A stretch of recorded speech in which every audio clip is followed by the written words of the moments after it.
Shalom à tous et à toutes. La question du jour. Peut-on demander à un non-juif de porter un enfant durant Shabbat pour une mitzvah? Alors je vais vous donner deux exemples. Premier exemple, la Brit Mila, bien entendu. Quelqu'un, Mazel Tov, il doit faire la Brit Mila Shabbat. Et il peut pas faire à la maison, c'est trop compliqué, ou il n'a pas assez de place. Et il veut que tout le monde puisse être là, donc il préfère le faire à la synagogue. Alors est-ce qu'il peut demander à un goy de venir à la maison et de transporter l'enfant à la synagogue et après la Brit Mila, bien entendu, de le ramener chez lui? Ou deuxième exemple, pour un mitzvah de Kibud Avem, d'honorer ses parents. Quelqu'un, il veut aller voir ses parents pendant Shabbat, et donc il va demander à un non-juif de transporter le bébé de la maison des parents jusqu'à la maison des grands-parents. Est-ce qu'on a le droit? En réalité, tout le problème va être, on sait très bien que de manière générale, je peux demander à un non-juif de faire un interdit des Rabbanan pour une mitzvah. Ça s'appelle, vous le savez, Shvut des Shvut bimkom mitzvah. Shvut est un interdit des Rabbanan. Demander à un goy, c'est déjà un interdit des Rabbanan. Donc je peux demander à un goy de faire un autre interdit des Rabbanan pour une mitzvah. Alors tout le problème va être, dans notre cas, est-ce que le fait de sortir un enfant d'une maison, d'un domaine privé, à une synagogue ou à une autre maison, est-ce que c'est un interdit des Rabbanan ou de la Torah? Alors Tosfot nous dit, c'est un interdit de la Torah. Parce que dès qu'on sort l'enfant dans le domaine public, à plus forte raison qu'on va marcher avec lui 2 mètres, eh bien, j'ai transgressé déjà l'interdit de porter dans le domaine public. Néanmoins, le Rashba, le Ramban, le Mordechai et la majorité des Rishonim tranchent que non. Tranchent que l'interdit de porter d'un domaine privé à un autre domaine privé, même si on passe au milieu par un domaine public, n'est qu'un interdit qui n'est que des Rabbanan de nos sages. Et dans notre cas, ça va absolument tout changer. Pourquoi? La Torah nous interdit uniquement de porter soit dans le domaine public, soit de passer d'un domaine privé à un domaine public.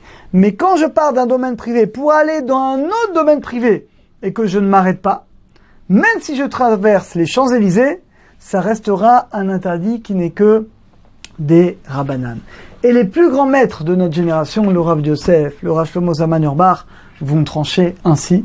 Donc concrètement, tu transportes un enfant d'un domaine privé, d'une maison à une synagogue, ce n'est que un interdit de nos sages. Alors d'abord, première question, mais pourtant le goy, il va s'arrêter des fois. Il y a un feu rouge, il peut pas tout le temps faire du non-stop. Alors nous dit le Rav Auerbach, dit c'est pas grave. Si le goy s'arrête, c'est pour lui, c'est son intérêt.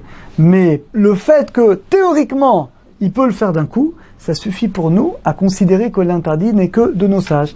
Et dans ce cas-là, pourquoi c'est très important?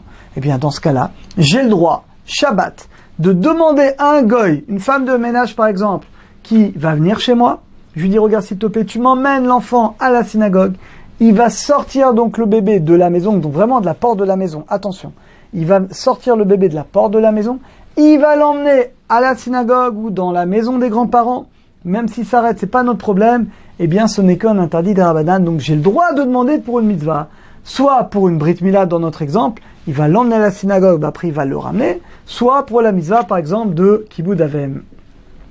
Alors vous allez me dire la question que des fois la personne habite en étage. Est-ce que le goy, comment il peut descendre la poussette quand c'est un bébé pour une Brit Mila? Il y a 3 étages, il va descendre les 3 étages, c'est compliqué. Est-ce qu'il peut prendre l'ascenseur? Alors en vérité, mais ça je vous le dis, vous le gardez pour vous. On peut laisser le goy, on n'est pas obligé de lui dire, il fait ce qu'il veut. Ça veut dire qu'évidemment tout seul, on l'aide pas, il va tout seul, on le retrouve en bas, il n'y a pas de problème. Mais si lui, le goy, pour lui, c'est plus pratique de passer par l'ascenseur, en réalité, il n'y a pas de problème. Il pourrait également, effectivement, c'est plus compliqué, il pourrait également prendre le bébé dans les bras, descendre, après venir prendre la poussette, il pourrait. Mais par contre, moi, le juif, j'ai pas le droit de lui dire, prends l'ascenseur, mais je peux dire au goy, tiens, s'il te plaît, cet enfant, tu le sors, et tu viens avec nous, tu me l'emmènes à la synagogue pour faire la Brit Mila. Lui, le gars, il va pas réfléchir, il va prendre l'ascenseur, il n'y a pas de problème. On ne lui dit pas, il le fait pour lui, parce que ça l'arrange lui-même. Dans ce cas-là, on peut même laisser le goy sans lui dire, utiliser l'ascenseur pour descendre le bébé et l'emmener comme ça à la synagogue. Et pareil, quand il le ramènera, il montera, parce que là, dans ce cas-là, ce sera pour lui. Donc, conclusion, on peut demander à un non-juif de faire un interdit des Rabbanan pour une mitzvah. Et là, dans ce cours, on a vu 2 nouveaux exemples. Soit on a dit pour une Brit Mila de le porter dans une synagogue, soit on a dit de porter dans la maison des grands-parents pour que les enfants puissent faire la misa de Kibud Avem.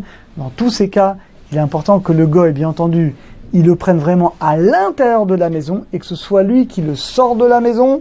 Et dans notre exemple, ce soit lui qui le rentre à l'intérieur de la synagogue ou à l'intérieur de la maison des grands-parents, qui est que des smarot, que des joies, chez nous, chez vous et dans tout le clan Israël. À très bientôt, à tous et à toutes. La ligne d'écoute Torah Box, c'est une équipe de thérapeutes et coachs bénévoles à votre disposition chaque jour pour vous écouter et vous aider à surmonter votre difficulté, problèmes de couple, solitude, dépression, violence, harcèlement. Vous n'êtes plus seul, nous sommes là. La ligne d'écoute Torah Box, un service unique, gratuit pour vous. Depuis la France au 01 80 20 5000 et en Israël au 02 37 41 515.